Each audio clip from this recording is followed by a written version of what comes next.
untuk seluruh masyarakat Indonesia yang sudah hadir pada hari ini untuk mendukung dan mensupport kami.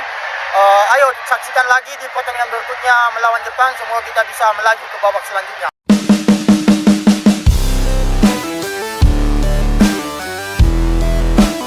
Pertandingan sengit di Piala Asia antara Timnas Indonesia dan Vietnam menyuguhkan momen epik ketika Kapten Timnas Indonesia, Asnawi Mangkualam, berhasil mencetak gol melalui tendangan penalti pada menit ke-41. Gol ini tak hanya menjadi pencapaian pribadi Asnawi, tetapi juga mengubah arah permainan di lapangan. Kejadian yang memicu penalti terjadi ketika bek Vietnam melakukan pelanggaran terhadap striker Timnas Indonesia, Rafael Struijk, di dalam kotak penalti. Wasit segera memberikan hadiah penalti untuk Timnas Indonesia, dan Asnawi Mangkualam yang menjadi eksekutor berhasil mengarahkan bola ke gawang, membawa keunggulan untuk timnya. Asnawi Mangkualam, selain menjadi kapten yang memimpin lini pertahanan, juga menjadi pilihan utama pelatih Timnas Indonesia, Shin Tae-yong. Kemampuan Asnawi dalam menjaga keseimbangan antara bertahan dan mendukung serangan telah membuatnya menjadi sosok kunci di Timnas.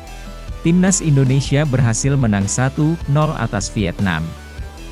Pertemuan kedua tim itu dalam laga kedua fase grup D Piala Asia 2023 di Abdullah bin Khalifa Stadium, Jumat, 19 Januari tahun 2024. Kemenangan itu pun menjadi catatan manis Shin Tae-yong bersama Timnas Indonesia. Oleh dikarenakan, dalam 5 pertemuan Timnas Indonesia di tangan Shin Tae-yong baru kali ini menang atas The Golden Stars, julukan Vietnam. Dalam babak pertama, Timnas Indonesia tampil menekan, menciptakan peluang berbahaya seperti tembakan keras Rafael Struijk yang ditepis oleh kiper Vietnam, Philip Nguyen.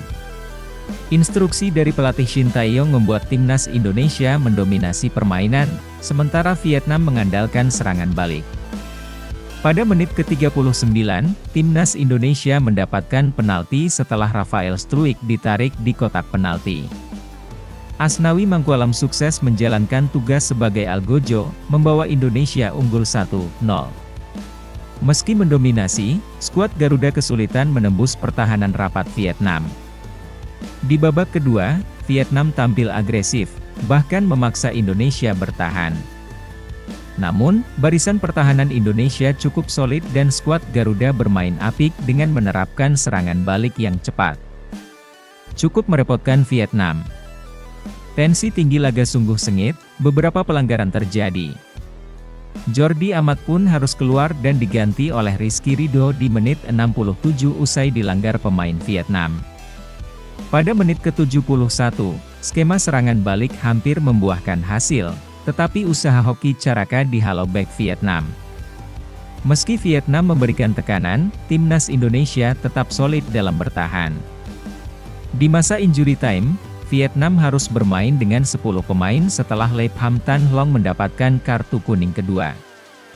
Momen tegang menjelang babak kedua berakhir, Vietnam menciptakan peluang emas melalui tendangan bebas.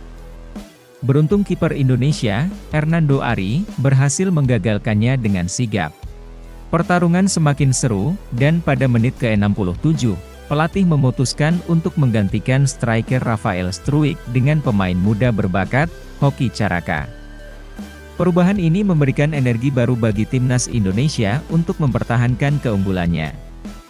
Pertandingan berakhir dengan kemenangan Timnas Indonesia, tetapi perhatian tertuju pada tindakan kurang sportif dari pemain Vietnam yang menyebabkan cedera Jordi Amat.